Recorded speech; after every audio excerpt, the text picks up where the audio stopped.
in a specific sense, because if you were a photorealist painter, you could spend a month painting all the reflections on that glass. It's a very complex thing to perceive, but you perceive it as a unity, and we know this neuropsychologically, we know this scientifically. You perceive it as a unity because you can grip it, and because you can raise it to your lips, and because you can drink it, and because you need to drink water to survive, and you are willing to drink water to survive because you believe emotionally and motivationally and perhaps rationally that survival is a good, and that's dependent on your belief that human existence in some sense is a good, and that it's striving towards some sort of higher unified order. And you might think, well, you don't need all that to perceive the glass. And the answer is, yeah, as a matter of fact, you need all of that to perceive the glass. And if you lose some of that because of various forms of cortical damage, let's say, you enter into the realm of all sorts of bizarre blindnesses.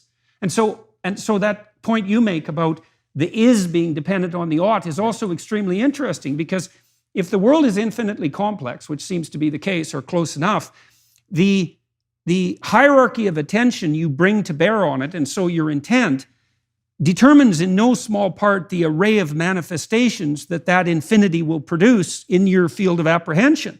And that does determine to some degree at least what elements of the object you have access to, and then manipulate and then bring into being.